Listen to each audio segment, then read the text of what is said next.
Joining us on the Western Hotline, Chris Brown for our Buffalo Bills Football Monday conversation. He had the call of the game last night from Highmark Stadium. Football Monday brought to you by Northwest Bank. For what's next, get started at northwest.com.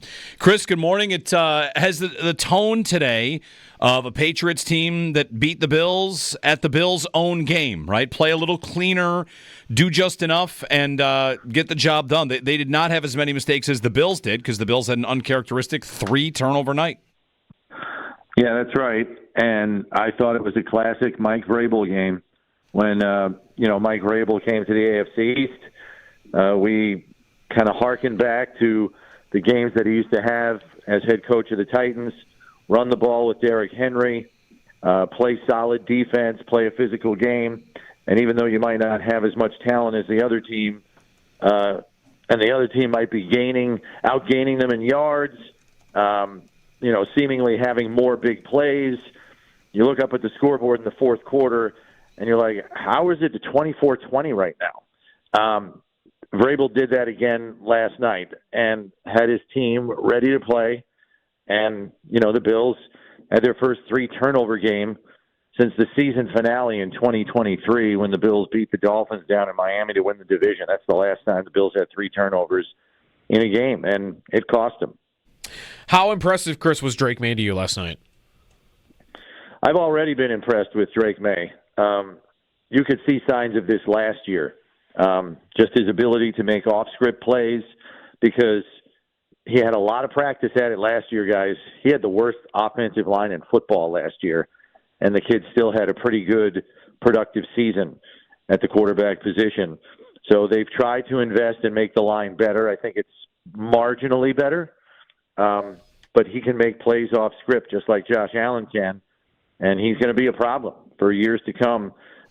He didn't even run all that much.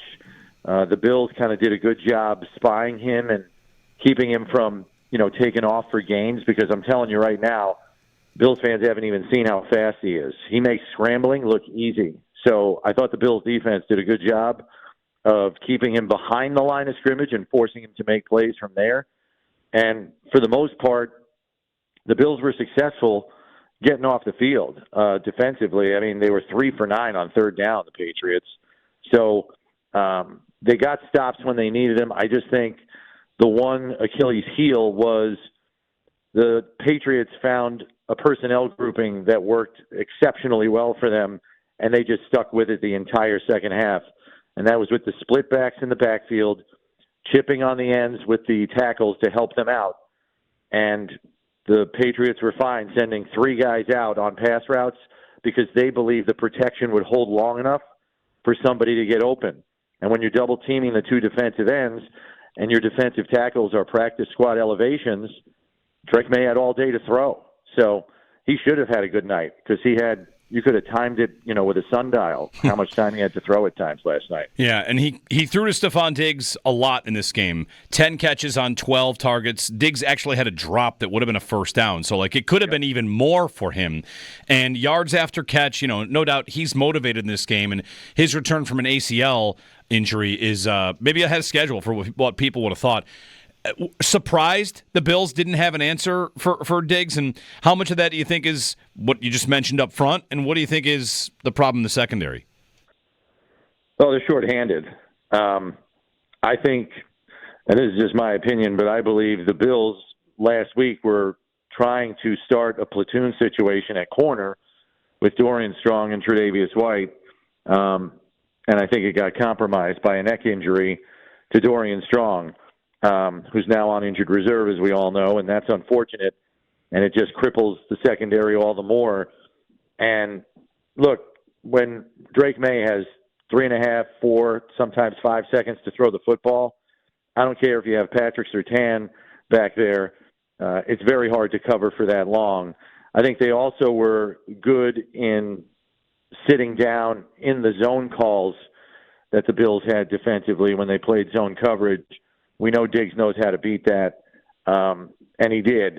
So I think it was a combination of that personnel grouping that worked uncommonly well and Josh McDaniels just sticking with it to give Drake Maye all the time he needed to throw the football, and the belief that our 3 guys are going to, one of our three guys is going to get open no matter what coverage you play, and that's what happened.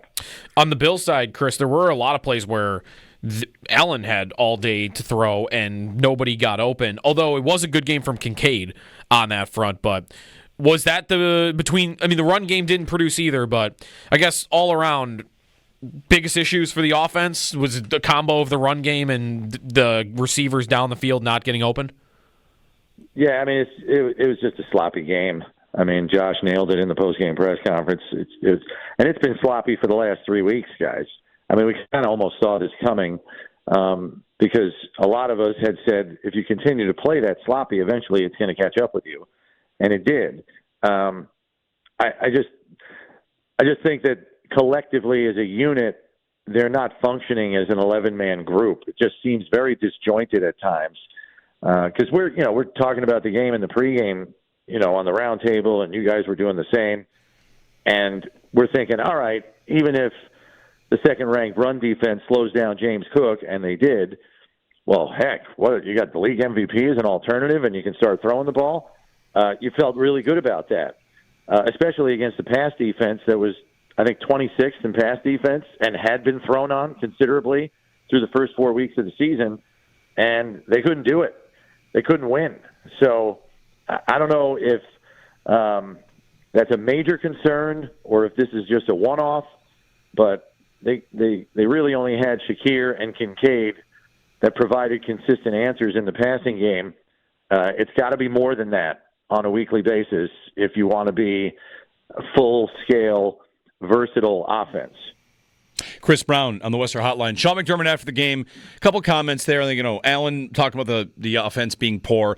McDermott thought they got too cute at one point. And then the other thing I kind of latched onto that he said, it's something he said in the preseason, Chris. He said we got to have honest conversations. And, we're kind of left to guess what that might mean. How do you take that when McDermott says it's time to have some honest conversations? Yeah, I mean, that could be anything, right? I think what he's talking about is commitment to process and, focusing on your task at hand, not trying to do too much, and, committing to the fundamentals of football. This is a head coach that believes deeply that if you don't play the fundamentals in a sound fashion, this league is too talented and too competitive, and the margin between the best team in the league and the worst team is not as wide as some might think. And so if you don't commit to that kind of approach in getting 1% better every day and committing yourself to sound fundamental football, and another team is better at those areas than you are, even if they're not as talented, they're going to beat you. And we saw that last night. Chris, how live do you think the division race is now? It's a one-game gap. New England wins the first meeting. And the two things that both these teams maybe have in common is that neither schedule is all that daunting. Like, New England's is easy. I'm seeing that point out. But the Bills, it's similar. So I guess with a one-game gap and them winning the first meeting, how much do you think the division is still in play? I think it's in play only because the Patriots are playing a fourth-place schedule and the Bills are playing a first-place schedule. They won 4 games last year. Their schedule is cake. They really don't have a lot of tough games all the way through. So they have an opportunity now to rack up wins. This was one they were not supposed to get, and now they did. So that's gravy. That's bonus.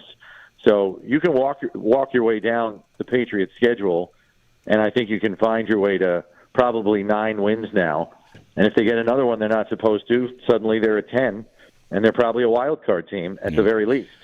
So I think the Bills will do a good job of course correcting.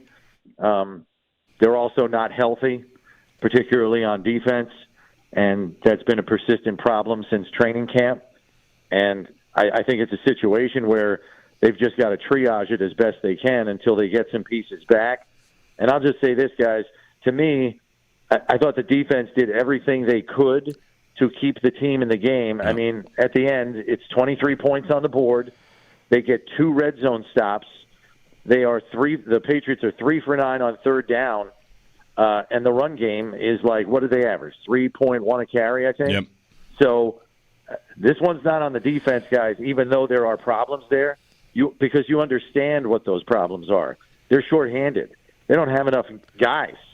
And I thought they played a pretty darn good game last night and kept the team alive till the end. Man, they really were close even at the end, right? Like Daquan Jones is how close to making that 2nd and 18, and who knows what happens after that. And it's overtime maybe. And yeah. So for me, it's sloppiness on offense and not living up to what they usually put up on the board, because if they do, Bills probably win this game, holding Patriots to 23 on a field goal in the last minute.